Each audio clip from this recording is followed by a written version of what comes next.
Well, good evening, everybody. It's a pleasure to be back. George Morgan here at your service. It's PSGL, it's Wednesday night, it's Spain tonight as well. Lots on the table, lots of battling. The title contest is still alive and kicking. And Jack, it's only taken us 10 rounds. We're on the 11th. It's all to play for. Bahrain goes on the inside and takes the lead on the final lap of the race. Now it's side by side between Borman and Monar, but Borman's got the inside. Leaves me a guest star here in this phenomenal race. Cameron Dowd looking to take P2 in his very first PSGL F1 PC race. Incredible to say the least. You see there, Putin to lead. 1.5 seconds. DRS is the name.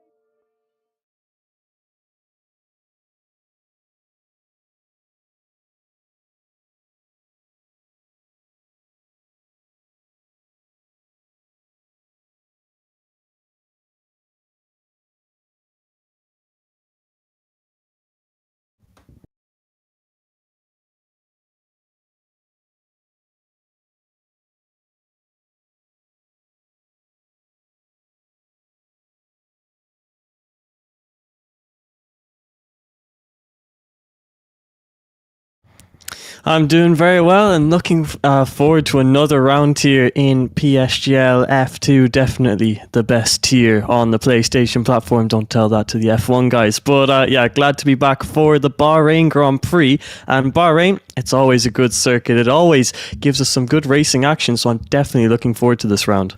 It wouldn't be PSGL without Evan starting with his microphone channel not working. So hello to everyone watching. You can now hear me. It should be all working now. Thank you to whoever pointed that out in the comments. But as we were saying, it should be a very good race around the Sakir International Circuit. Nevertheless, let's take a look then at how things went last week and how the standings are looking. It was, of course, Airpec who took the 16 points and the victory around the Autodromo Interlagos. It was then Covers who took second. Gabriel then came in third, rounding out the podium. And more, I'm going to let you run through what happened last week because, well, I wasn't here, so unfortunately it is down to you. Yeah, I mean, last week was a really good race. I mean, I think what I was most surprised by last week was how strong that NLR-Williams pairing is. I mean, a double podium for those guys with NLR-Erpek getting that victory. I think personally that Erpek and Gabriel, they've taken massive steps forward on this new game, and they seem to both be in contention for that championship battle. But also drivers like OP Covers, obviously he was with QRT on the last F1 22 game. He's moved over to OP, and it seems he's found a bit more pace now, and he's slowly moving up the order on the PlayStation platforms. So it's good to see him in there as well. And there's, a lot of outplayed racing guys in this grid as well. You can see plenty of them. Last week you saw plenty of them in the points paying positions. So those guys have a lot of runners in this race. But yeah, last week plenty of decent racing and a very close victory in the end for NLR Erpek to get ahead of OP Covers, and NLR just about missing out on that 1-2 in the opening round, which would have been a dream come true. But I mean, last race we had some great racing. We had a surprise race winner. I mean, there was definitely some people in there who I thought were going to be a lot higher up, but that first round shows you who is going to be at the front of the field for the rest of the season, hopefully. And I think we're going to see something similar from those two NLR guys this week. I don't think that was a fluke at all. I think they genuinely have the pace to be at the front. So I'm excited to see how those guys continue on this season. Well, yeah, it's a personal best for Gabriel in the F2 driver standings. Of course, he finished 14th last season, but we've only done one round, so it's not really anything to judge it by. But the rest of results then from 5th down to 10th, it was Dark, then it was Lola Vera, Johan, Dirk, Newt and Zane rounded out the point scorers for the opening round. But we head from Interlagos to Sakir, where tonight's race takes place, and you can see on your screen now the track preview for this this evening. It is a 4.412 kilometre circuit, 3.363 miles, 15 corners. We've got 6 to the left and 9 to the right, with a lap record officially still held by Pedro de la Rosa from 2005, although in qualifying there's been much quicker times, but it's the race lap record that is mainly used in the statistical books. It is a 336.49 metre run from pole to turn 1, but of course the turn 1, 2 and 3 complex can cause a bit of trouble for some drivers. It can be a good overtaking opportunity, but more, what can we expect today in Bahrain? I mean, those 2 DRS zones, obviously we have the one down, or 3 DRS zones, my mistake. One down the pit straight, one into turn number 4, and then the final one goes down into turn number 11. And I mean, that one that goes into the first turn of the circuit, it's a really long one, and then it gets quickly followed by the tricky turn 2 and 3, and then another DRS zone. You always see some good battles through turn 1 and 4. But I think also, apart from just the overtaking aspect of the first sector, that middle sector is so tricky through those high speed turn 6, turn 7, and then you slow it right down at turn number 8 and that tricky turn number 10 downhill left-hander where you can really lock up those tires and overheat them. I mean, it's not only a challenging circuit, but it also is an entertaining one for the Grand Prix itself. So I think Bahrain, it's usually the first one on the calendar in the real life F1, and I think it's perfect for it because it's just such a well-rounded circuit. So it's always good to come here for Bahrain, and hopefully, as always, these F2 drivers should put on a good showing for us. Yeah, they should, and we even have some of the commenters in the stream giving their thoughts on what we expect ahead, which of course we always encourage. You guys giving your thoughts. We'll try and read as many as they can, but Swift Areno is saying, he says, I know all the drivers are super talented, but someone will surely lose a position to turns 9 and 10. Yeah, absolutely. That is the downhill left-hander. It's a sort of a curved braking zone. It's the same corner where Fernando Alonso in the 2023 Formula 1 race put an impressive move on Lewis Hamilton. Dirk in the chat, one of Outplayed Racing's drivers, saying, easy points if you drive this week. We do only have 15 drivers for this week. And James Head, the man who covered F2 for how many seasons? Was it 2 or 3? It was 2 or 3 anyways, but he's saying turns 9 and 10 are always very difficult. Might be a few bits of contact there, and it is 3 seasons because he did 2 with me and he did 1 with you more. But we are almost ready to go here in the Sakir International Circuit. We're just loading into the lobby now, and we will bring you the on-track coverage in a couple of moments. But more, was there anyone who stood out to you last week that maybe we might see them stand out this week as well? I mean, there definitely was 1 or 2, because at the start of the Grand Prix itself, well, there was a bit of carnage, we might say, at turn number 1. And that did take quite a few of the drivers who could have had a shot and could have been in the running in that Grand Prix. But I can't actually remember them for the life of me. I can check here exactly who did DNF. As you all know, my memory completely terrible. But yeah, there were definitely a few that DNF'd and could be up there this week. But like I said before, those 2 NLR guys, you really need to keep an eye on them because they are definitely going to be up there and doing a good job. But yeah, I'm looking at the DNFs here, and one man who did DNF, who I did expect to really be up there, was OP Rayman. He's not racing this week, so as we only have 14 drivers, sadly. Hopefully the attendance is a bit better next week, but he was one of those guys. But yeah, not too many drivers here who were racing last week. There are a few new guys. I think Nick Leope wasn't racing last week, and neither was Lewis in the AlphaTauri, who's currently out on circuit. So those 2 guys are new. We'll see how they do in their first round in this PSGL F2. But yeah, both of the NLR Williams drivers are back, and I really just expect them to be at the top. But also the 2 Mercedes guys, Shizu Macho, definitely one of those drivers who you expect to see up there, and I do think he will be up there, especially in a small grid like this. So yeah, there's plenty of drivers who could be up there, but only a few can be on the podium. So it's going to be a big battle between quite a few of these guys, I think. Yeah, there's certainly a very talented gaggle of drivers. There's not really that one standout member. As of yet, that could well change, but we are 16 minutes to go in qualifying. Nobody has started flying lap yet as they are all completing their installation and out laps. We're looking at Lewis, the AlphaTauri driver that Moore did comment on there. And Lewis, our only United Kingdom our only driver from the United Kingdom, I should say, who has a main seat this season. I'm sure that's going to swap and change a numerous amount of times throughout the course of a season, as it usually does in PSGL, as, oh my goodness me, is that bright heading down the main straight. But Lewis is getting his first lap underway, and I believe he's the first man starting a flying lap. He absolutely is, braking for turn number 1 and hanging in towards the right-hander. Then through turn number 2, it is third gear, and you used to short shift a lot more on that corner, but Lewis not really demonstrating that for now. Then it's the braking zone for turn number 4. He's just looking for that 100-meter board,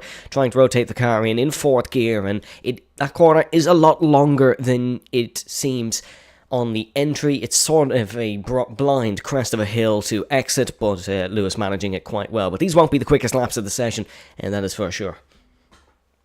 Yeah, definitely not, but it is always important to get that banker time onto the board. I know from when I used to league race on the F1 22 game and 2021 game, it's really a mind game getting that banker onto the board, because if you don't have a banker like Lewis might not have now, because he's just abandoned his lap after a mistake out of turn number 10. If you don't have that banker on the board, you don't have a comparison against yourself for the rest of the session. That really affects your lap time, because you don't know where you've lost time on your previous lap, so you don't know where you need to fix your racing line. So I think it definitely hurts you quite a bit, and more than you'd expect for your fastest lap time of the session. But yeah, Lewis has had to abandon this lap time, so he won't be the first man to set a lap time in the session. That is probably going to go to one of the Williams drivers behind him, or no, the Alpine driver, my mistake, VIT Noel, who's just come out of turn number 13, and it looks like he's going to be the first man to set a lap time on the board. Yeah, here comes Noel, heading through turn number 14 and 15. This little kink on the exit of the corner is classified as a corner in this Sakir International Circuit. Lewis, 144 flat, not a representative time. Noel, 128.0 will be the time for these all to beat. We were having a look at Lewis's teammate, Max van der Guest, as he heads round the final corner. Backy then going 0.2 of a second off pole position. Max van der will go 3, so Backy just beating the AlphaTauri driver then. Then it's going to be Tails who heads across the start-finish line now, and that's very close to the provisional pole time, as Tails 0.026 off Noel's time across the board. Dark will go to 5th for Alfa Romeo, and here comes Macho across the start-finish line. That's going to set the timing screens alight, and that'll be a 128.0 for Macho. He takes provisional pole position as his teammate Keke is going to slot into 4th spot. A little bit of a break as they head across the start-finish line. It's going to be the man of discussion in the stream chat. It's Gabriel, who's heading around the final corner now, the Williams driver who excelled in Brazil. What can he do here in Bahrain? It's going to be provisional pole position for now, almost into the 27s. It's a 128.002 is the time for them all to beat now. We're still waiting on plenty of times to go in. Here comes Nicolope heading around the final corner. Let's see what the McLaren man can do. It's not quite going to be pole. It's going to be 5th position, however, and they're all very close in the top 4. Then a little bit of a gap back to 5th, but still nothing to be too disappointed about if you're Nicolope. Yeah, definitely not. That 5th position, it might seem like you're not that close to pole, but when you really look close to it, only 0.2 of a difference there. And that's the difference between getting a good exit and getting a bad exit out of just one single turn. So Nick Leope, he might be 5 positions away from that pole, but he's definitely not far off time-wise. But it's Ennelar Gabriel on that provisional pole with Shizu Macho just behind him. And his teammate Ennelar Erpek now is coming out of the final turn, but he has invalidated his lap time. So he is going to come across the line to complete his time. He sets a 28.054, which would have put him in the top 3, but sadly a mistake on the exit of turn number 13 means this lap time is not going to count. And he's not the only one who hasn't gotten a lap time onto the board. He's in the same boat as Shizu Zane and also Juventus Racing Lolo. None of those guys getting representative times onto the board. So not an ideal way to start the session for those guys, but they just have to continue on now, get back into pit lane, get a fresh set of soft compound tyres and go for another lap time. But extremely close in this field so far. Like you mentioned, that top 4 in the same single tenth of a second. So it is going to be a big battle for pole position. And we aren't even seeing guys like, NLR Erpek. He hasn't set a lap time. I don't think that that 28.3 from Max van der Geest is representative of his true pace. I think Max van der Geest is definitely one of those guys who was quite quick in Brazil, but just made some mistakes in the Grand Prix. So yeah, this is going to be quite a battle for pole position. I must say that it's looking good for this qualifying session.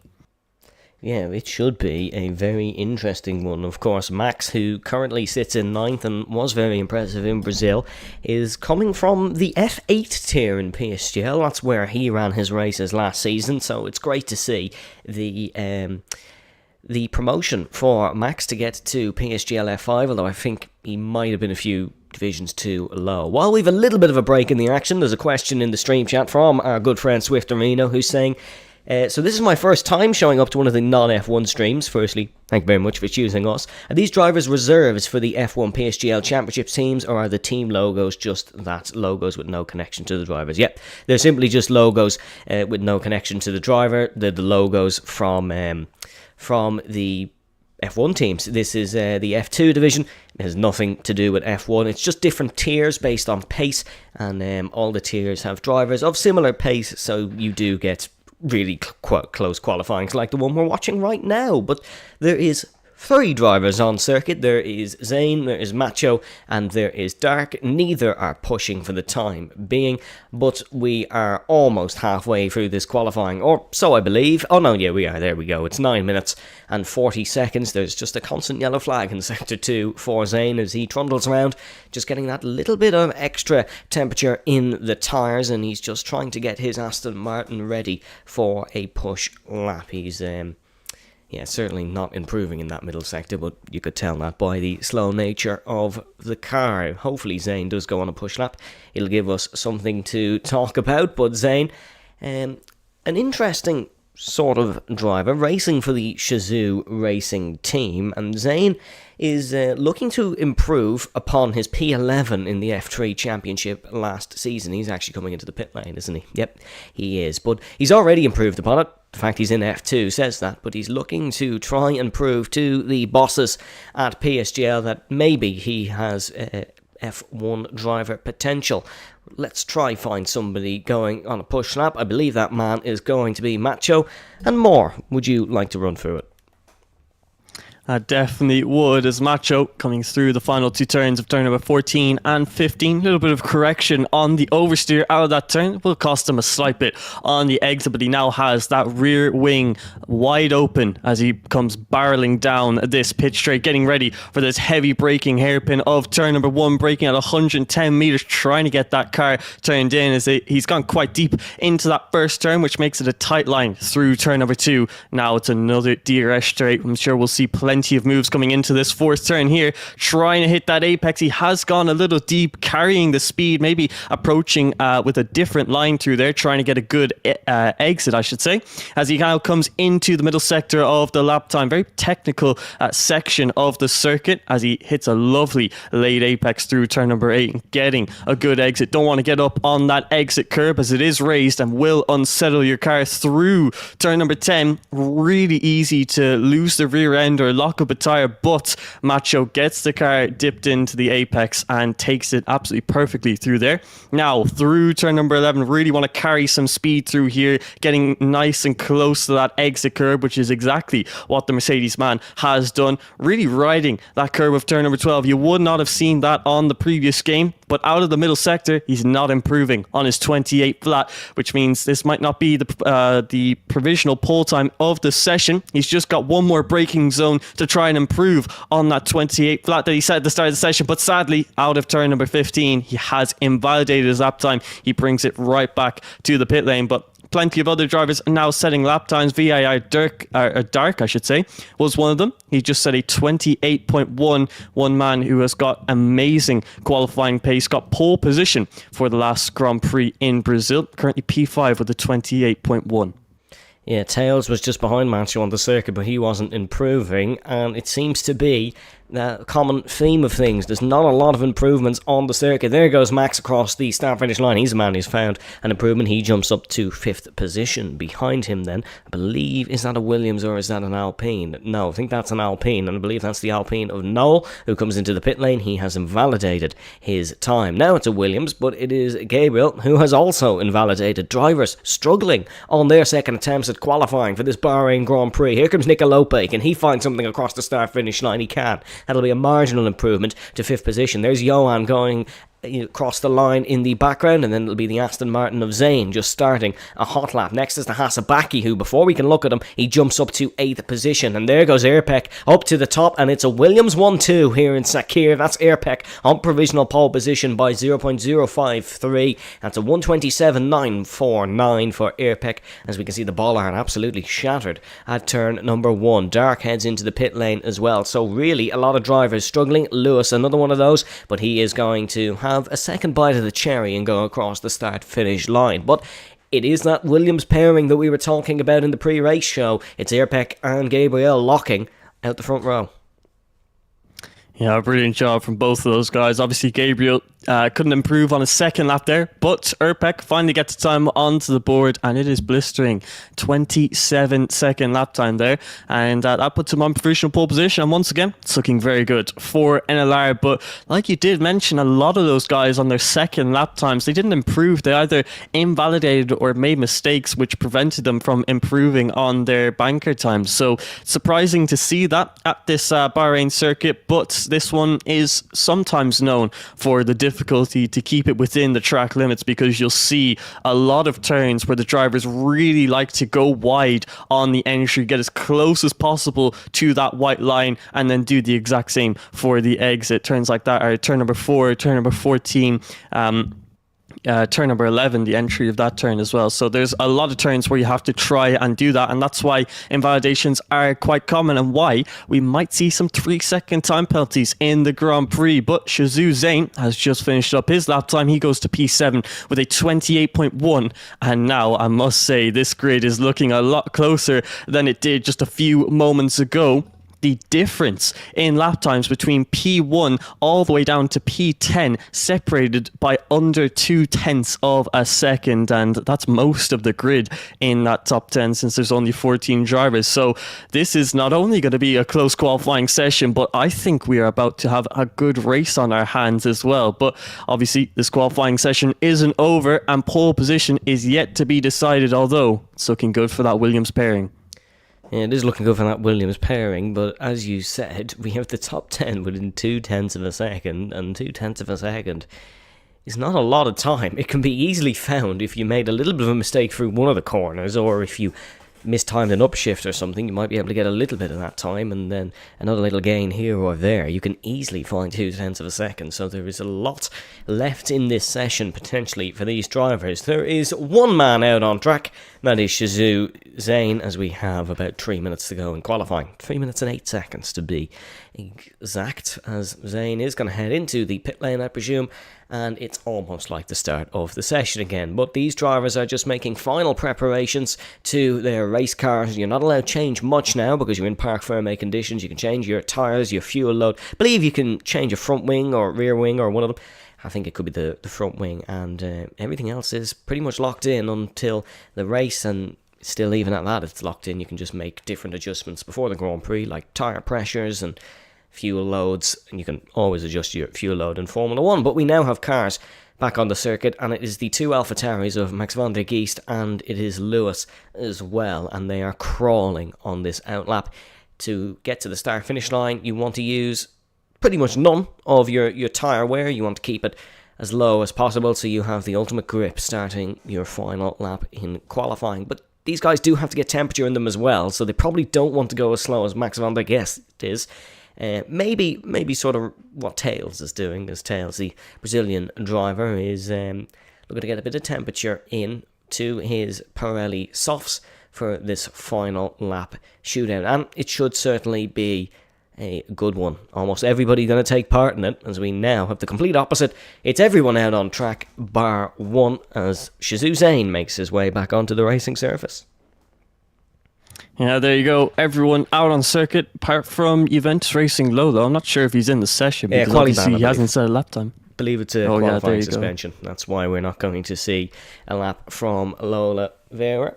But that McLaren will take part in the race, of course, just not allowed to set a lap in qualifying. That is as simple as it sounds, is a qualifying suspension. But believe we're going to get fast cars back onto the circuit. Lewis, the man who started the session, will be the one who starts this qualifying shootout, a highly anticipated one of that, here in the Sakir International Circuit as he heads down towards turn number 1, the only corner on the circuit that has a name, and it's named after the great Michael Schumacher. He heads through there and through turn number 2 and 3, using fourth gear through there. That's a bit of a wobble, heading through that corner. That's going to lose him a bit of time, and Lewis is currently at the bottom of the timed runners, so he needs to find every ounce of time that he can. Heading through turn number 4. What's the sector split's going to look like as he heads down through it now? It's going to be 2.5 tenths of a second down. This is not looking good if your name is Lewis, but he's going to try pick it up throughout the duration of the lap. Yeah, I definitely will have to, as down in P13, it's not looking good so far. But meanwhile, for his teammate, he's just coming out of the turn number 4 and out of the first sector, and he himself is also not improving and losing time by 2.5 tenths as he makes another mistake through turn number 7. So it's not looking good for either of the AlphaTauri cars, but we need to keep an eye on the guys at the top of the field. NLR Gabriel is coming through the 4th turn currently, and everyone is on their lap times now. Shizu Zane just about getting across the line in time as we have 2 seconds left to go in the session. But NLR Gabriel now, he's coming into turn number 8. This man in the battle for pole position between Macho, Urpek, Noel, and even Keke and Tails in that battle as well. Pretty much everyone in the field has a chance at this pole position. It's Gabriel out of turn number 10. And he's about to finish up this middle sector now as he gets ready for this 11th turn. Really needs to set himself up nicely now for this final sector to get that improvement and go for that provisional, or for that pole position. Oh, the Brazilian at Tails goes so close, 0.008. Airpec was tracking the best for pole position here, but it was a big middle sector from Macho. Big first sector. It's actually an even bigger middle sector for Macho. Here we go then. These drivers are all coming down to the start-finish line. Noel going to be one of the first to tackle it. Here comes the Alpine across the start-finish line. It's pole position in Bahrain, but how long can he keep it for? Here comes Gabriel. He's actually made a mistake. He was 1.3 seconds down heading through the final corner. Here comes Macho across the start finish line. He'll knock Noel down a peg. It's pole position for Macho. 4 now, crucially. Baki goes onto the front row. Track evolution, absolutely extreme here in Bahrain. Nicolope goes to 5th position. Airpec just about lapping quick enough to take pole position. Here comes Airpec across the start finish line. Keke close behind, but Airpec goes on pole and snatches it off the other Mercedes and Macho. That is Keke into the pit lane. What a lap from Airpec. He steals it by the closest of margins. What about Zane? He's not improving on his time, and that will be that, ladies and gentlemen. And Laura Airpec takes pole for the Bahrain Grand Prix. Great time there from the NLR man. His teammate, not so lucky though. A mistake in the middle sector sees him down in P7 as there was just so much improvement. Track evolution at Bahrain, like you mentioned, probably one of the heaviest track evolutions of any of the circuits. But it's Urpek and Macho on the front row of the field, and that's quite a front row to have. And I'm really looking forward to seeing how that plays out into turn number 1. But the margins were so fine. I think it was just over 100th of a second separating those top 2, and no, it was exactly 100th of a second separating that top 2, and less than a 10th separating the front 2 rows of the field.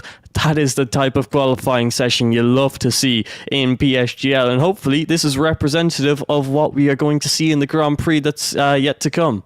Yeah, hopefully. Here is your full qualifying run through. It is the Italian of Airpac who takes pole position with a qualifying time of 1 minute 27 seconds, .763. It was then Macho, Baki, Noel, Nicolope. It was then Tails and Gabriel, then Keke, Zane, Max van der Geest, Dark, Johan, Lewis, and Lola Vera, who served the qualifying ban. But we will be back for the Bahrain Grand Prix after a brief word from our title sponsors, GT Omega.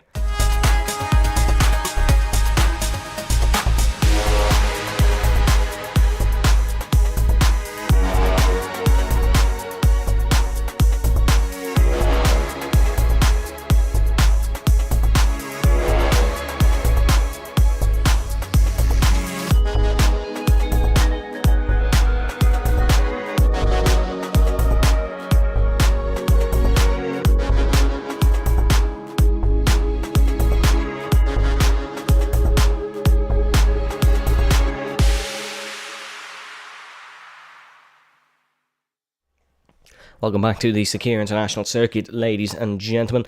Bahrain hosted the first Formula 1 race to be held in the Middle East, but it's hosting the second round of the PSGL Season 34 Championship. It should be a good one, as qualifying was as close as they come. As we said at the start of the broadcast, it's 15 corners, 6 to the left and 9 to the right, with a lap record that's still held by Pedro Della Rosa. Airpec has to defend a 336-metre run from pole position to turn number 1, and then he'll have to try defend down the 1,205-metre longest flat-out section. That is the run from turn 15 to turn number 1. And then, if you're interested in the inner workings of a Formula 1 car, it is about an average of 56 gear changes per lap here on average, with a 72% full throttle margin. Right then, let's head back trackside. We're just taking a brief look at the pit lane and more. Who do you think is going to win this one? Oh, that's the big question, the $1 million question. And personally, it's quite close. I'll be completely honest with you. I think Baki getting up there into that top 4 was definitely surprising, but it's got to be either between Airpec and Macho. And I think maybe quite possibly that NLR Gabriel can get himself up there as well. Here we go then, straight into action. 5 red lights. And we go racing here in Bahrain. That's a good initial launch from Airpec, but Baki's got a brilliant launch off the second row. Heading in towards turn number 1. Macho tucking into the slipstream. Airpec defending to the inside, and as they're braking for turn number 1, it looks like there's movement from Tails in the background as well. Airpec, Macho safely through 1. There's an Aston Martin off in the background. That looks like it's Zane, but he's still gaining spots on this race start. Heading down towards turn number 4. Keke alongside Nico Lopez as they head in towards turn number 4. Gabriel looking to try and make up from a poor qualifying as well in the background. Keke looking to take 5th spot here. That's an excellent move from Keke as he's up 3 spots from his starting position. And Gabriel as well getting the job done. Seems to be a slow start from Nico Lopez, not quite getting the temperature in his McLaren's hard compounded tyres. We'll run you through the tyres after the first lap, as Nico Lopez now really struggling as Max van der Geest gets past as well. Looks like Johan could try a Fernando Alonso style move up the inside. Nope, he's actually going to be attacked, and there's contact. That is going to be Gabriel around as he seems to be hit by potentially one of the McLarens as this car's come back on the circuit in the background. That's Nico Lopez who's come back on the circuit. He's clipped dark. Both go round, and we will get an appearance from Virtual Maylander very early on here in this Bahrain Grand Prix. The full safety car has been deployed for that incident. And that's quite a thrilling start there, you must say. But that incident at turn number 12, I think it was between Gabriel and Nick Liope, and then Nick Liope quickly losing his wing after that. But yeah, quite a few incidents in the field, sadly. Gabriel falling down quite a few positions. VII Dark in a similar boat. Nick Liope has to come in to repair his front wing, and Tails also getting caught up in that. He's fallen down 4 positions from his original starting position. But with some people struggling in the race, it means others have prospered, because we see the likes of OPO and the biggest gainer in the field. He's moved all the way from P12, the second last row of the grid, to now a top 6 position. So great job to him getting into that position. Keke also having a good start. We can see the amount of people that have had to come into the pit lane. We have Shazoo Zane, Lewis, NLR Gabriel, VII Dark, and also Nick Liope. And I think every single one of them have come in for a front wing change. And since they all started on the hard compound tire, they've also come in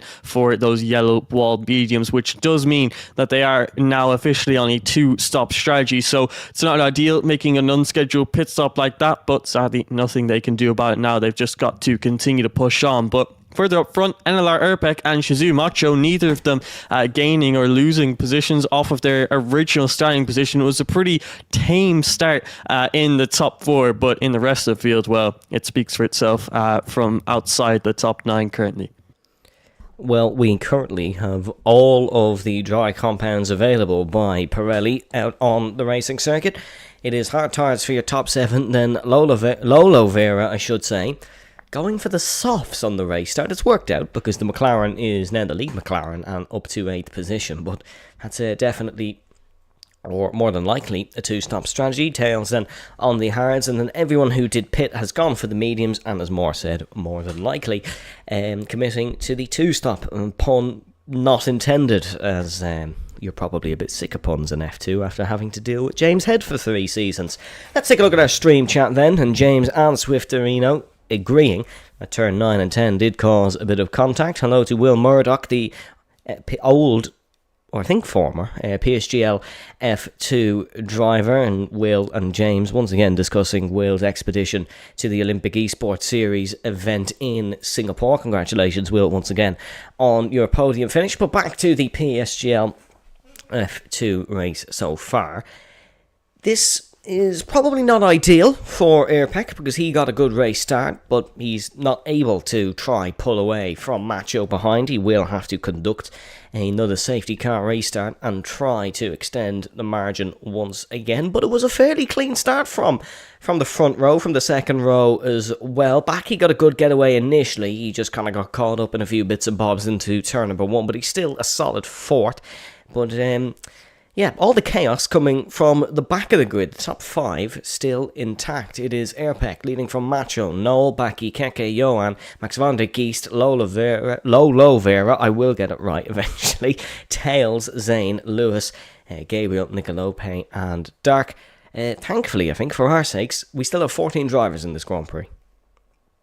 Yeah, I never like to see a lap on retirements. Thankfully, all of them still in the session. And yeah, it was a good start for NLR Airpec, but I've just noticed VII Dark is, well, I don't know what kind of strategy he's going for. He's either going super aggressive or he's going the other way. He's going quite passive with his strategy because he's just come in for the set of hard compound tyres that he started the race on, which can mean one of two things. It either means that he is coming in for the hards and he's going to continue with the strategy that he had planned at the start of the Grand Prix, start on the hards, go to the mediums at the end, or, and this could be a big or, he's trying to stretch these hards to the end of the Grand Prix. It might be a possibility that he could do that. It would be a struggle, especially towards the end of the Grand Prix, but maybe he's just decided when you have a race start like that, you've got to try something different. So he's coming for the higher compound tyres. We'll see how his strategy develops, but currently it's looking like he might be going aggressive and trying to take these hards to the end of the race, which, well, it might work out for him if there are no more safety cars in the Grand Prix, which definitely isn't guaranteed at this point.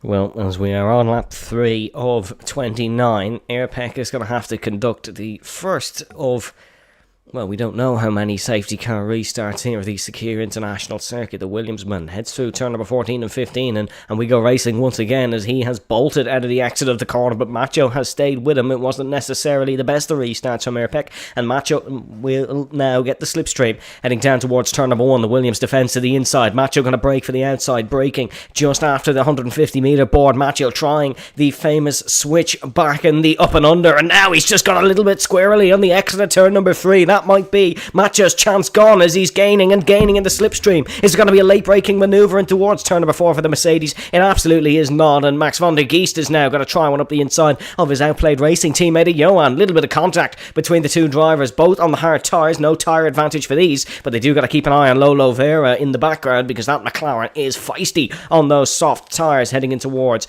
turn number 8. Lolo Vera just trying it around the outside but not able to capitalise. These guys in the background seem to have got their mediums up to temperature as well as Lewis and Gabriel, both fighting. Gabriel is going to try the Fernando Alonso-esque move up the inside, and the Williamsman almost forcing his way past the AlphaTauri. Broke about 50 metres later than the Briton in the AlphaTauri, but it wasn't successful for Gabriel. He's going to have to try again here into this left-hander.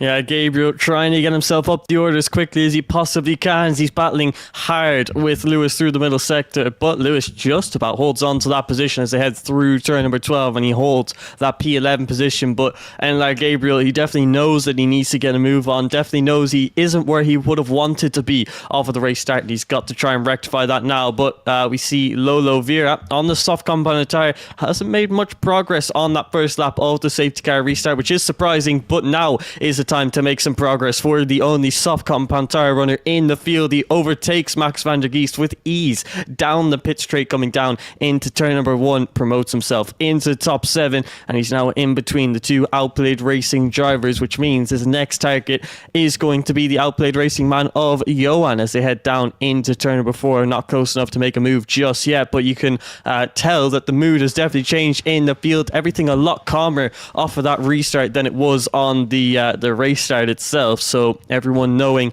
that they don't want any more incidents like that, no more broken front wings for the rest of the Grand Prix, hopefully. So everyone just a little bit more tame and picking their moves a lot more carefully. And I think a lot of these hard compound tire runners know that this isn't the final stint of the Grand Prix. It's not the time where you're going to be gaining positions that you will end the race in. So everyone definitely thinking a lot more carefully and a lot more strategically in this Grand Prix, I think.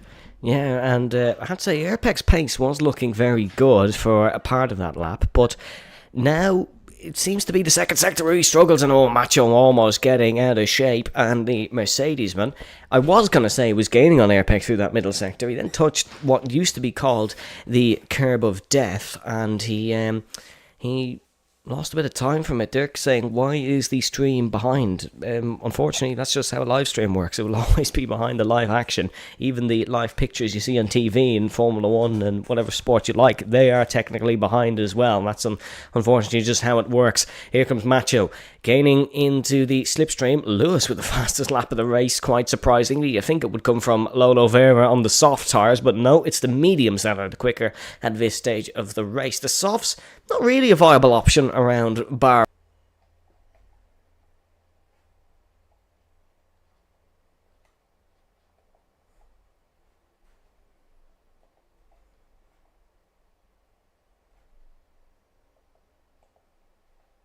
Apologies, folks, if we just cut out for a second there. More, I'm not sure if you can still hear me, but it seemed like my OBS software just decided it didn't fancy running for a moment. More, are you there?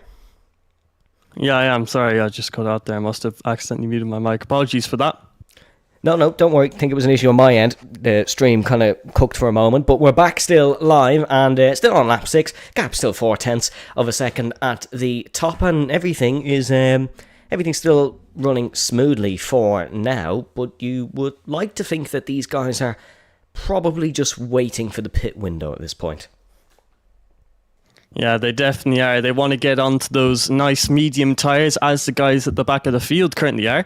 But surprisingly, not those medium tyre guys aren't making much progress. And now we're seeing a move for the lead as Macho's just gone to the inside line of NLR Erpek, getting himself into P1 using the DRS down the pit straight to his advantage, and he now takes that lead. But is that the position that he now wants to be in, because he hasn't got the advantage of DRS anymore? And now we're also seeing Lolo on the soft compound of tyre.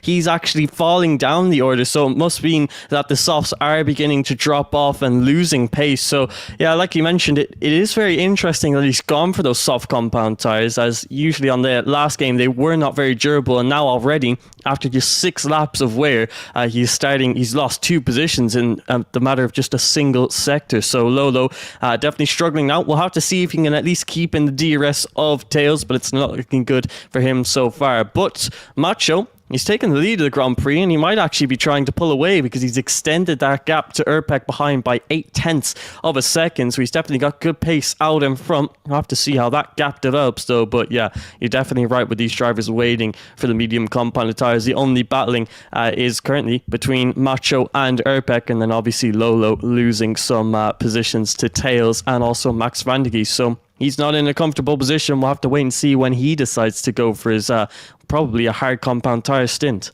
Macho is he's not taking the race lead lightly, is he? That's a blistering lap, 1:32.1. He is not hanging about. Here comes Johan. He's not hanging about either. He's looking to attack the Mercedes as opposed to the Mercedes the one pushing. Keke defends to the inside.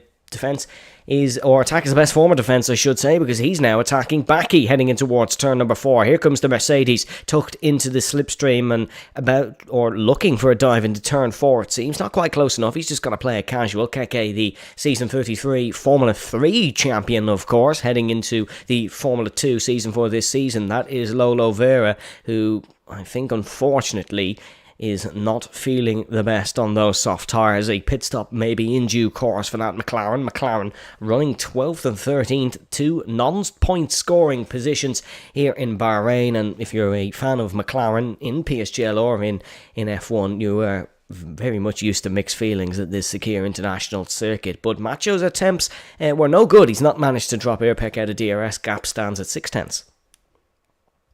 Yeah, and It definitely looks like Macho has got decent pace, but Erpek is keeping up with that gap. He's not losing that DRS just yet, and in fact, Erpek is actually improving on his fastest lap in the session by 3.5 tenths. So Erpek still got some pace in his hards. He's had to use a little bit of ERS, but one thing I haven't noticed, Macho, I think it was 1 or 2 laps ago, had about 63% ERS. Now he is down to 27. So he definitely had an attempt at pulling away, but he cannot pull away from Erpek. Erpek just too quick to allow that to happen. He knows that if he loses that DRS, it's going to be a big turning point in the Grand Prix. So Erpek doing everything in his power to stay within the DRS, and now not only is he in the DRS, he's very, very close to the gearbox of Shizou. Macho is ahead out of turn number 3, and he might even be looking to retake the lead of the Grand Prix soon enough, but we'll have to wait and see how that develops.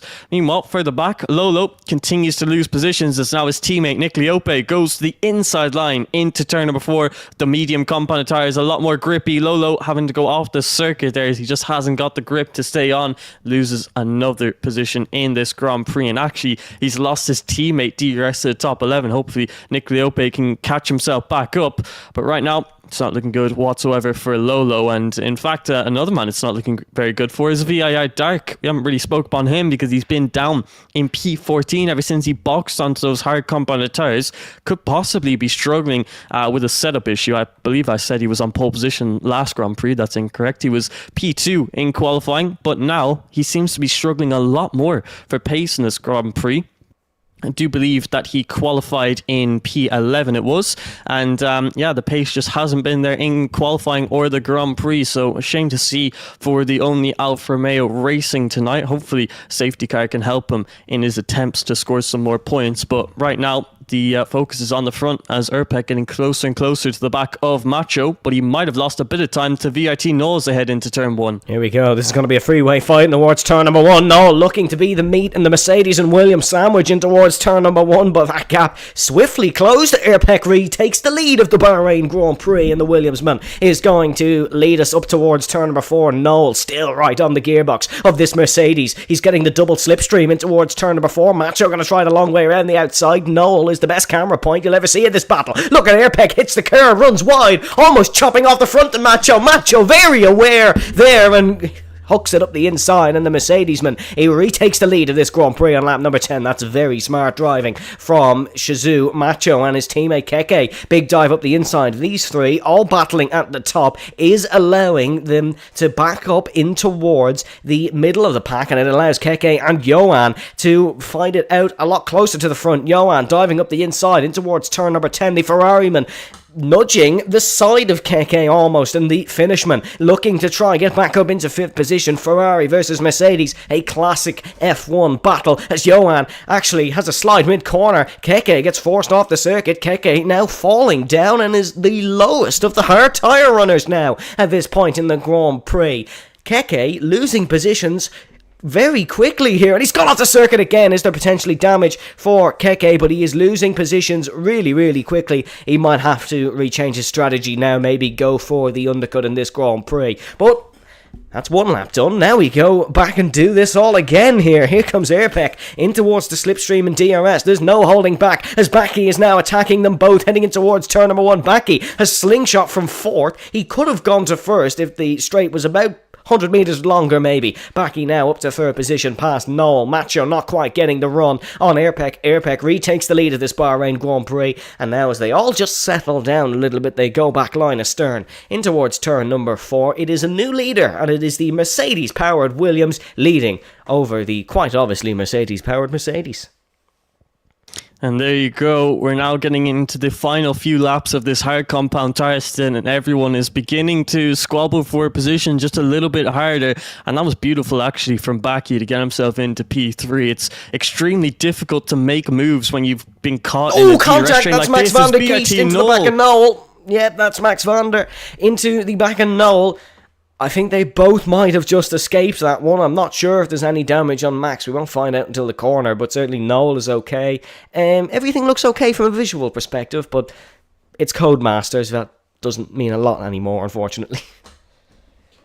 Yeah, it definitely doesn't. Hopefully, neither of them have any damage on their car, as Max van der Gee's just braking a bit too late into turn number 10. Very easy mistake to do. If you lock up a tyre like that, you can very easily hit the person ahead. But thankfully, Viartino will be happy that he has not spun off of the circuit because of that. So he stays in P4. Max van der Gees knows that he's got to be a little bit more careful now through that middle sector. He's got to keep his wits about him. But Viartino, heading into turn number 1, he's getting quite close to the back of Baki, and he's looking possibly to the inside line. Sadly, just isn't close enough to go for the move. Meanwhile, a little bit further back, Johan is having to defend from tails behind, who gets very close to that outside line. Sadly, did not have the grip to commit to getting that P6 position, and now he might even be under pressure from NLR Gabriel behind, coming into turn number 4. Gabriel hitting that inside curve, but he's got the better grip on the medium component tire. Now through the middle sector of the lap time, Tails is attempting to hold on to his line. He's had to cut the turn there right the curve, but he's now just been hit behind by Shizou Zane, and sadly he is spun round. That's lost him a lot of time and quite a few positions as well, and Shizou Zane gets a little bit of karma as well as he gets overtaken by Lewis, but really not much that the Aston Martin could have done, as Tails rejoining the circuit in an uncomfortable fashion for the Red Bull driver, as he had to cut that turn of turn number 7, as it was very, very close between himself and the Williams of NLR Gabriel. And sadly, that's now the second man who's gone off circuit and lost time because of it. Yeah, that's Tails down to 12th, and that all was caused by his fellow Brazilian Gabriel. I'm not saying it's Gabriel's fault, but it was just the battle that ended up with him leaving the circuit and then ended up getting hit by the Aston Martin. We start the 12th lap of proceedings here. It is we start the 13th lap of proceedings, I should say, out of 29. And here comes Noel, once again attacking the Haas in front of him. You can see the red light flashing on Baki's Haas in front. That means the Haas is less than 10% and is regenerating, or is harvesting energy, I should say. You can see the red light going off there now. But here comes Noel. He's got the up and under. He's got the better line out of turn number 3 and heading in towards turn number 4. The Alpine just kind of dive it up the inside.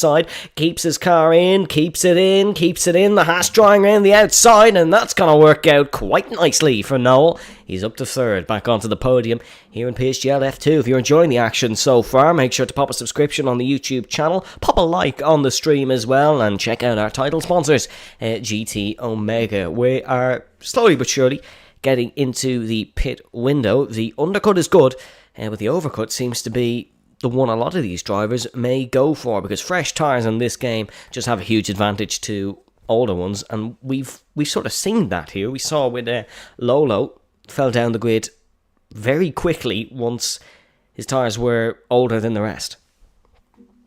Yeah, that's exactly how it goes, and that is also why you gain so much time with the undercut. I do believe you gain about 3 seconds with the undercut, but you do occasionally tend to lose it if you have the more worn tires because of the undercut that you've gone for. But sometimes, if you play the undercut correctly, it can be an extremely powerful strategy. But if you make a single mistake on your outlap, and when you have those more worn tires, and if the driver behind catches up to your DRS, well, you've pretty much completely ruined your Grand Prix. So if you're going for that undercut, you have to be careful. But it's Shizou Macho into turn number 1. Once again, the inside line is preferred. It's a nice and simple move there from Shizou Macho, as the top 2 continue to switch positions and use the DRS to their advantage, trying to gain a little bit of ERS off of each other before re-overtaking.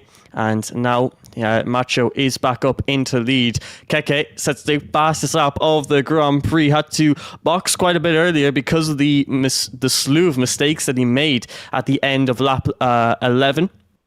Decide to come into the pit lane for the medium component tyres, and now he's showing some brilliant pace, so keep an eye on him. We'll have to see where he comes out relative to the top 6 once they've all come into the pit lane, and also obviously all the drivers in the top 10, because even those medium runners have another stop to make in this Grand Prix. So it'll be exciting to see how those pit stops turn out, but so far no one has come into the pit lane just yet, although that might change at the end of this lap number 14. Yeah, if you're going for an undercut, you're going to do it now, aren't you, before everybody else does pit. And as you said more correctly, the mediums tyre runners are all going to have to make another pit stop as well. So it should be a pretty much even shootout to the end of this race, where everybody realistically should be on the mediums. It depends on what tyre allocation some of the medium runners went for. And there we go, someone diving into the pit lane, as is the man we're on board with, Johan. That is Macho, who dives into the pit lane. It is Mercedes and Ferrari crews that are coming out to service their car. Let's see what Johan goes on to. Obviously, it's going to be the mediums. I forgot he wasn't one of the medium runners originally, so he's going to have to change his tyre compound. That's just the rules, unfortunately, in Formula 1. So they will be on the mediums. They will come out behind Dark, it seems. So Dark, the man who we expect is going to the end of this race, and Keke also making an earlier pit stop. Keke not in a great position in this one, you have to say. Obviously, not too far behind Johan, but 4 lap older tyres and already as far down as he was. The Finishman maybe not tracking the best for a top 5 result, which is where he probably is aiming to be. But, you know, anything can happen in Formula 1, and it usually does. Yeah, it definitely does. But Enlar Keke, he'll be disappointed because obviously that incident between himself and Johan down at turn number 11 quite a few laps ago has left him in this position now where he's got 4 lap older tyres and he's not even in the DRS of the man that he's gone for a mega undercut on. So, yeah, it's disappointing that Enlar Keke got caught up in that. But, you know, it was the original incident between himself and Johan that did lose him at quite a time, but then he continued to lose time down at turn 12, 13 and also 14. So it was a few mistakes of his, a few mistakes of Johan, but now he's just got to focus on pushing hard. He's been sitting fastest lap after fastest lap, but currently does not seem to be enough to get into the DRS of Johan as he's slowly but surely beginning to lose time as Johan gets some temperature into his tyres. But we are now seeing the second bunch of pitters as Baki, Shazoo Zane and VRT Noel all coming out of the pit lane onto the medium composite tyre, and we'll see exactly where they come out relative to the likes of Shazoo Macho and OP Johan, who have gone a full lap without the DRS, so they might lose those guys might lose a little bit of time. But as you can see, OP Johan splitting VRT Noel, and Baki gets out just ahead of the Haasman, but just behind the podium runner of VRT Noel. At least he was before the pit stop. So Johan, I believe he's gained 1 net position out of that undercut, and he's now all over the back of VRT Noel, so he might make it 2 soon enough.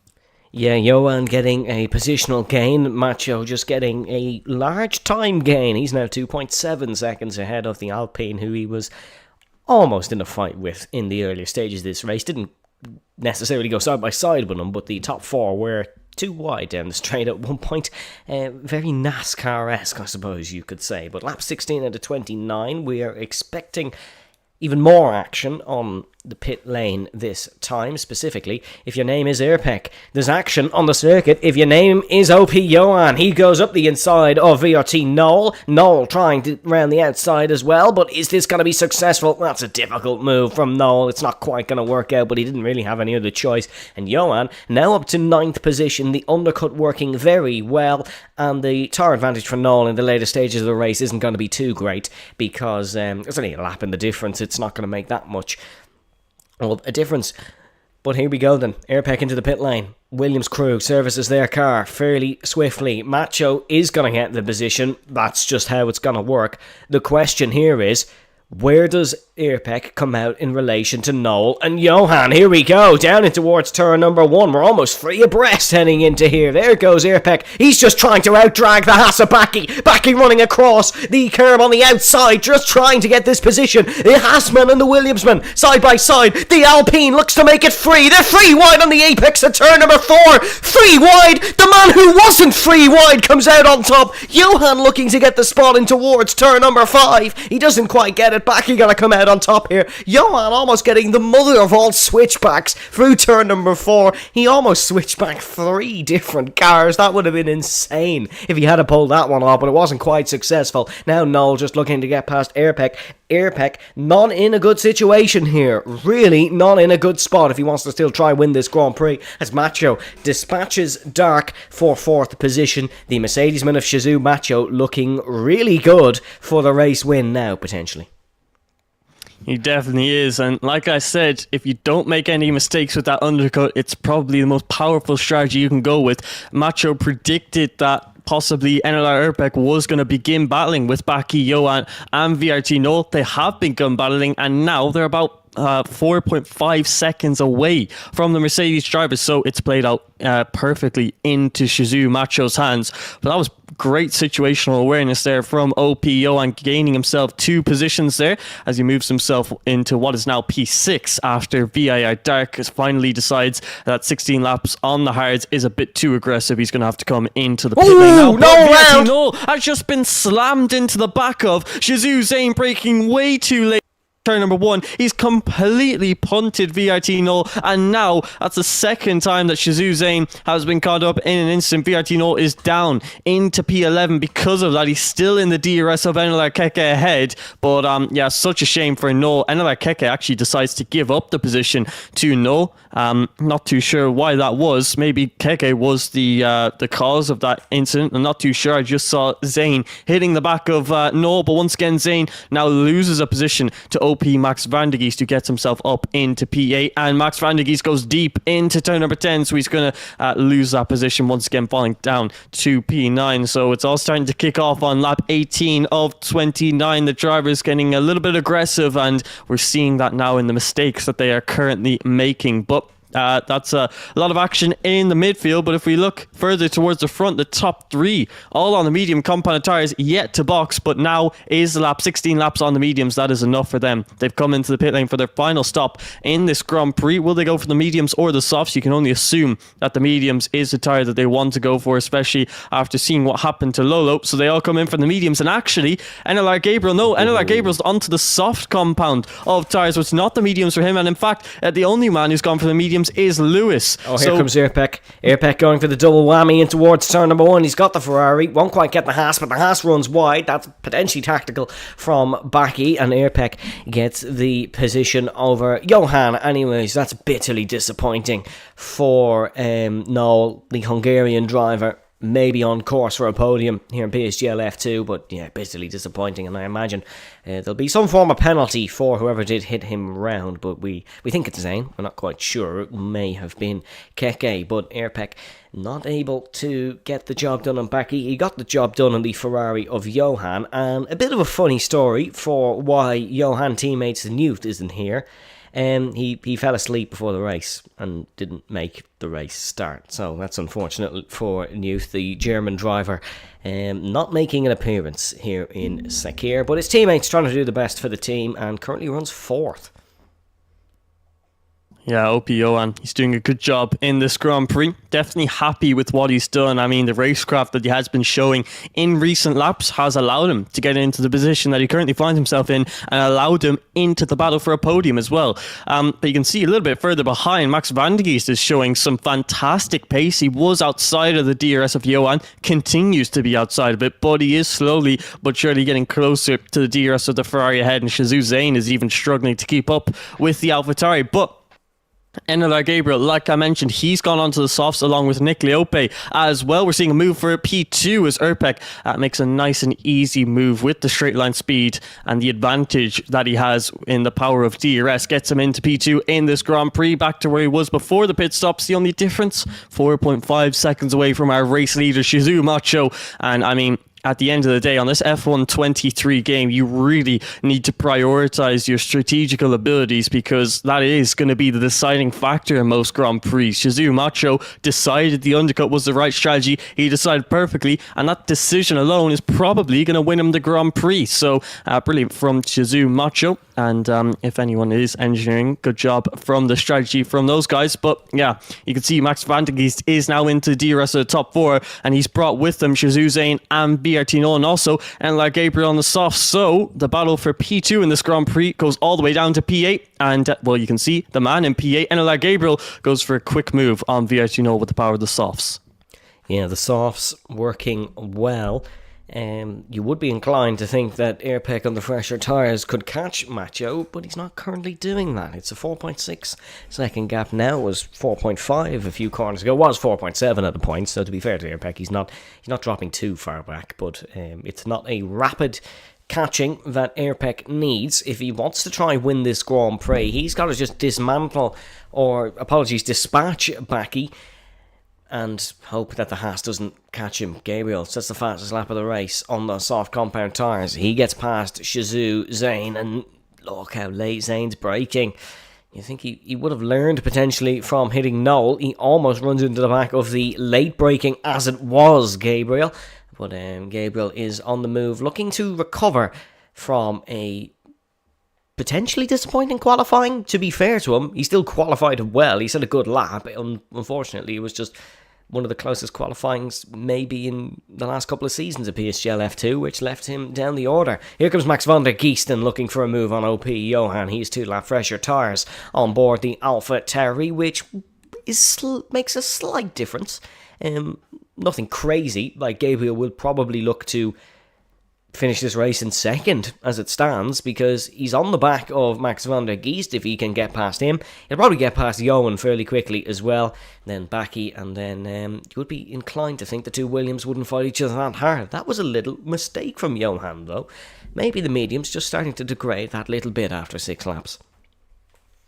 Yeah, and to be fair to Johan, he's got the most worn tyres out of the drivers that he's currently battling with, as he went for the biggest undercut, which, to be fair, has paid the biggest cost to him, because he's gained 2 positions from where he was before the pit stop. So that undercut has worked out, but the only problem is he's now going to struggle to defend from Max van der Geest behind, who's using his ERS down the pit straight, using the slipstream of Backy head. He looks at that outside line of the Ferrari man, but how late can Johan brake coming into turn number 1? They're still side by side, but a little bit of wheel spin from Johan out of the first turn means he's lost the position to Max van der Geest. It might not only be 1 position lost, because Gabriel, the soft compound tyre, working wonders for him as he goes down the inside into turn number 4. Has he still got the grip in the softs? Yes, he has, and he quite comfortably makes that move, getting the better exit out of the 4th turn of the circuit. He is up into P5. He is gaining so many positions at quite a quick rate, but the question is, and the big question is for NLR Gabriel, can those softs hold on for the next 7 laps? If they do, he'll be in a prime position to score another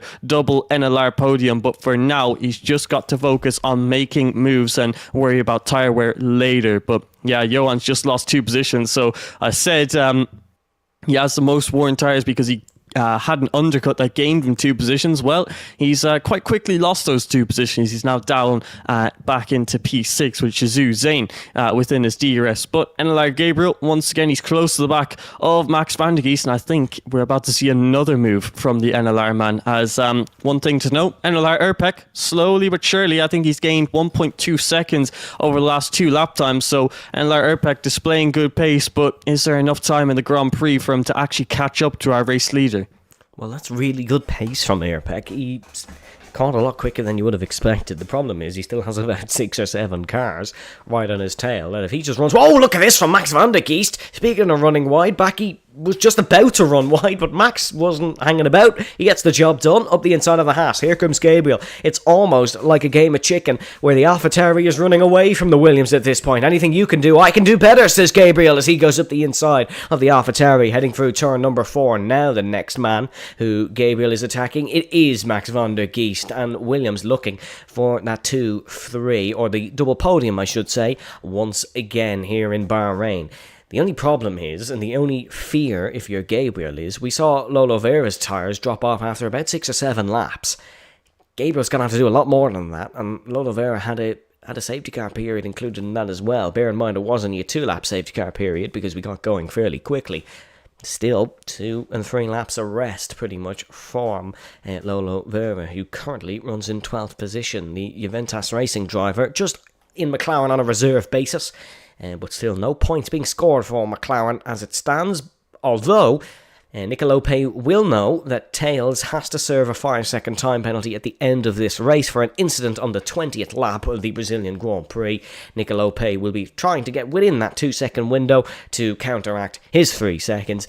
It's complicated, I know. We'll find out at the end of the race. Here comes Gabriel, trying to attack the AlphaTauri of Max van der Geest in towards turn number 1. 0.2 of a second to the gap. It's closing. Max defends. Gabriel to the inside. Airpeck not looking to slipstream his teammate in towards turn turn number 1. He was actually just held his line and didn't quite disrupt the airflow on the front wing of Max van der Gest. Here comes Gabriel. He's looking to get past his teammate. He's not hanging about. There's no team orders at Williams Racing here in the second round of the season. Airpeck does back off in the end, and it did look fairly planned for the two NLR drivers. But look at this. Look at Max van der Gest on the inside. They run wide through 5 and 6, and Airpeck just about holding on, heading in towards, and mistake from the AlphaTauri. That's Max van der Gest running wide, and now he's lost a spot. This is frantic, action-packed racing here in PSGL F2. Max van der Gest is going to look up the inside, and you can just see the marbles on the tyres of the Haas in front of Baki, and these tyres are not probably feeling the best for a lot of these guys. The wear seems to be high here,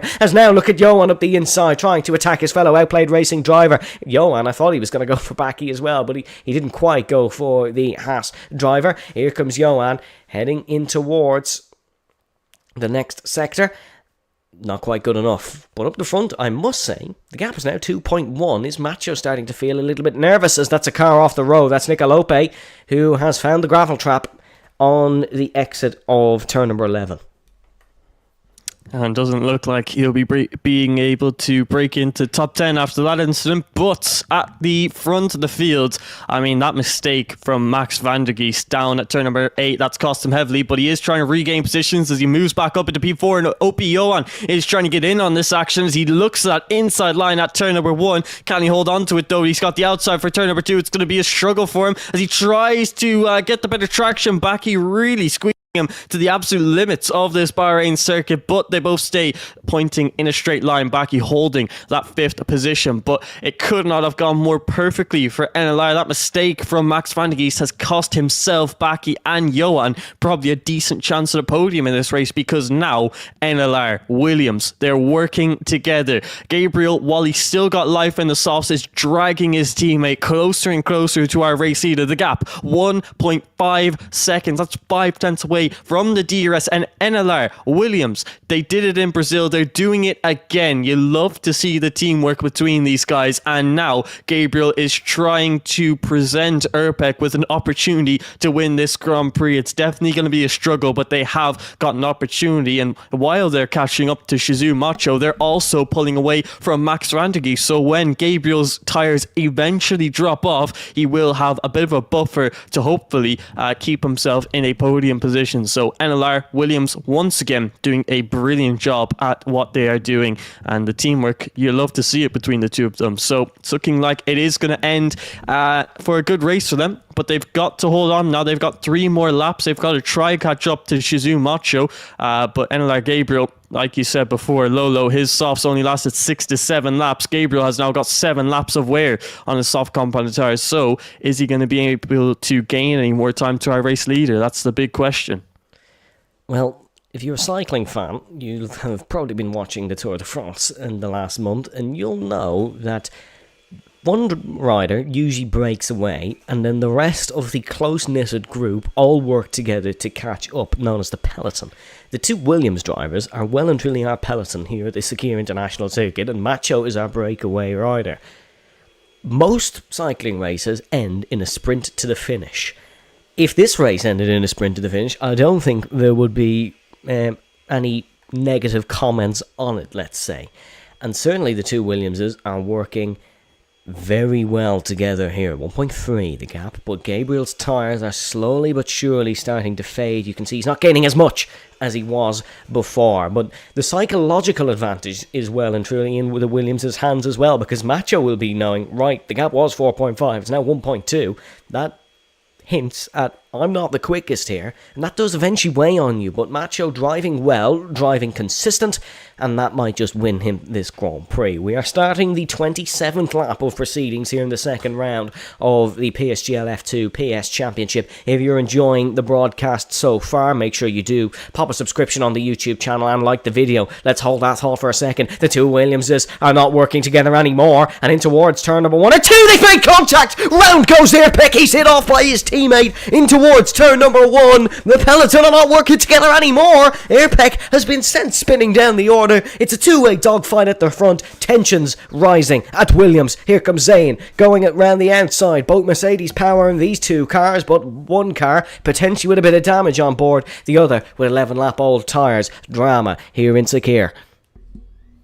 Wow, and it's all going off now on lap 27. Max Mandegeest and Johan both getting time penalties, but I do believe that's for overtaking under yellow flags. And, well, obviously, Airpeck was off of the circuit, so those 5-second time penalties will get removed. But, wow, I'm not sure if that was lag or something from Airpeck, because it seemed like Gabriel just ghosted through him, although the contact did register for Airpeck, but not for Gabriel. So that's really weird that that's happened, as there was definitely lag into turn number 1. It looked like Airpeck went completely off the circuit, so maybe a little bit of desync, but surprising that he actually went for the move. I really thought that the two NLR guys were working together, but apparently not. Apparently they haven't been talking to each other in this Grand Prix, and they've been running their own races. So yeah, I'm definitely surprised to actually see that happen. Airpeck, though, that's a big mistake from him trying to go for a move like that. He's now dropped all the way down to P6 and might not even be in contention for a podium anymore. Meanwhile, his teammate Gabriel has well and truly caught up to the back of Shizou Macho. It's the penultimate lap of the Grand Prix. Gabriel still has pace in those soft compound tires. He is the, as we see in real life F1, in a Williams car and a tire whisperer. He's still holding on to those 9-lap soft tires, and he could have an opportunity to win this Grand Prix, but it is going to be a close 2-lap shootout between Macho and Gabriel. I really have no idea who's going to win this one. Yeah, this is going to be close. You would be inclined to think the fireworks have launched early with all the red lights flashing on the back of these two cars. That is indicating to us that there's no battery really on board either of them. They're both running on pretty much empty. We'll have a look at the telemetry while we wait for this shootout. Yep, you can see it's 14 for our race leader, 19 for Gabriel, behind a 5% advantage for the Williams driver. Look, you can't even see the Williams in that shot because he's tucked so close behind, and there's a potentially a little bit of DRS chicken here. Neither driver wants to lead onto the final straight, as well, the other one is going to look to just slipstream past, but it's not as bad as maybe some circuits such as Saudi or Las Vegas. You can certainly defend in towards turn number 1 here with the Sakir International Circuit. Right, this has been building at a crescendo for way too long now, and it's now just about time for these two to go scrapping. We enter the 29th lap of proceedings here at the Sakir International Circuit. 29 out of 29. Weave, all the way down the straight. Gabriel going for the race lead in towards turn number 1. The Williamsman is ahead. There's no possible defence for Macho. The straight line speed was just way too much for the brilliant Brazilian, and he leads here in Sakir. Can Macho attack back, or has he just used his tyres too much? He is gaining, heading in towards turn number 4. Is it going to be a last lap dive? It's round the outside. It's Max Verstappen-esque from the Mercedes. It's not good enough. Gabriel closes off. Gabriel defends heading through turn number 4, and is that going to be that for the Brazilian driver? We'll see. Can Macho throw up another surprise heading in towards turn number 9 and 10? Look, he is slamming on that brakes, trying to use the controversial drifting method heading through turn number 8. It's not worked on this occasion. I think his tyres are just too shredded for that, and Gabriel is the man out on top here in Brazil. He has not led a lap of this race, has Gabriel, but he's certainly impressed, and the man on the softs just has one more sector to survive here pretty much. Macho is gonna throw everything at Gabriel, but is that going to fluster the Williams? We'll wait and see. They're heading through turn number 13. They just have 14, and then the little kink of 15 to go. Heading down the back straight. This is a real last lap opportunity for the Mercedes. If Gabriel can get through this corner, you'd be inclined to think he can win this race. And look at Macho. He's broke extremely late and out of the final corner. Gabriel gets the exit. The brilliant Brazilian is going to win here in Bahrain as the Williams racingman. He was P3 in Brazil. It's even better in Bahrain. Gabriel wins the Bahrain Grand Prix ahead of Macho. Baki will come home and he'll take a PSF2 podium here in 3rd position. Airpeck will come home 4th somehow, I believe due to a penalty count. That result could change because we did see the penalties were accumulated for overtaking under yellow flags, and the stewards will certainly have a look at that. Our top 10 are already finished. That's how close that field was. Believe Tails is going to drop to 10th position because of that 5-second time penalty. He'll still pick up a solitary point for his efforts. Yeah, what an end to the Grand Prix. Ennelar Gabriel, can you believe that he's won that on an 11-lap old soft compound tyres? Brilliant pace and a brilliant performance from him as Lolo comes across the line to set the fastest lap of the Grand Prix. Won't be getting a point for that as he has finished outside of the top 10. But yeah, that was a brilliant end to the race and exactly what you like to see here in the PSGL F2. Macho so close to winning that race, but sadly P2 is all he's going to be able to achieve. But the big story is Ennelar Erpek falling from P1, or not P1, sorry, from P2 all the way down to P6 at the end of that race. So yeah, such a shame to see that he hasn't even finished in the top 5, let alone a podium position that he would have been hoping for, but it was all just being too aggressive on the back of his teammate. And you can see Baki on the podium there. I don't believe he is the actual podium runner. I think Max van der Geest is meant to be in that P3 and Johan is meant to be in P5, as those 5-second time penalties were definitely a little bit of a glitch on the game's end. But there you go, your race winner, Ennelar Gabriel. It's another Williams win, it's another Ennelar victory, and now Ennelar Gabriel will be taking the lead of the championship after this one. So he's definitely championship contender along with his teammate, although this race for Ennelar Erpek is going to hurt him significantly in the championship battle. But the final results in this Bahrain Grand Prix: Gabriel P1, Macho in P2. It was Max van der Geest who finished third place with Baki in fourth. Johan gets a top 5 finish. Great job from him, as Erpek gets top 6. Shazoo Zane manages to hold on to that DRS trains. He finishes P7, with Lewis managing to get P8 after starting P13. VIT Knoll drops down to P9. Tails ending up in P10. And then VIR Dark, Nick Leope, Lolo and Keke finish outside of the points paying positions. But not a single DNF today. What you absolutely love to see. But that was quite a Grand Prix. I mean, what were your thoughts on that ending? Yeah, that was a classic one here in PSGL. Stick around, folks. We're going to see, can we get an interview from either of our top, or for any of our top 3, I should say. It's usually a difficult one to try and get some of the drivers to do an interview, so hopefully we can try and get a few of them in. But, well, what an interesting race that was. That spices up the championship even more. It was Erpek who won last week. It's Gabriel who wins this time. So if you're a Williams fan, you're living life to the fullest in the PSGL F2 standpoint anyways.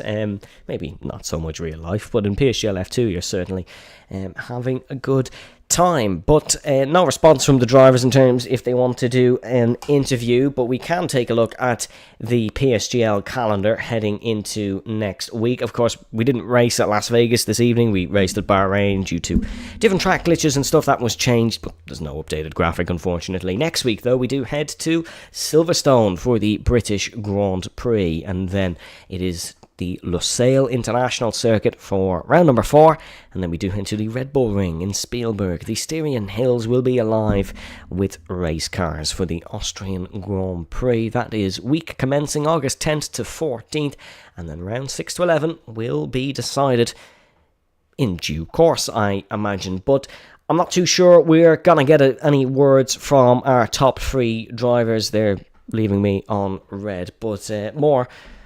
What was your final thoughts on that one before we hit off? I mean, it's looking like it's going to be a close championship battle for the rest of the season, especially in the circuits that you've just mentioned. It's looking like we're going to have some good racing action, and I know PSGL, they like to use at least every circuit once on an F1 game cycle, so it's good to see that in the opening season at least they're coming out strong, and with all the circuits that I think most league racers do enjoy racing on, and me personally, I love commentating on because they do provide a lot of racing action, Silverstone and Austria, as we saw in real life as well. But out of all of the drivers today, I must ask before we end off, if you had to pick one driver of the day here today, and I know it might be a difficult option, but who would you have to pick? Well, it has to be Gabriel, surely, because he started, 8th or 9th, was it? And was looking pretty down and out in the early stages of the race, but he clutched up with a different strategy, so I'd have to give it to the Brazilian. Yeah, I mean, that was a brilliant race from NLR Gabriel, starting 8th as well, like you mentioned. Just before we head off air, while there's still a few of you watching, NLR Gabriel has actually been already reported to the stewards by Tails, his fellow Brazilian. We did see that incident in the early stages of the race, so next time we go live at 7 o'clock next Monday evening, we might have a different end result for you, but we will wait and see. However, for now, I believe we will let you go and check out the PSGL F1 action with Jessica Ball and James Head. That is live on the PSGL YouTube channel. Don't worry, you don't have to click onto anything. There is a redirect in place, so you will automatically be watching that once we head off air. But from myself and more, we will now leave you with a final word from our title sponsors, GT Omega, and our new outro video. So stay safe, stay well, and we shall see you next time. Bye-bye.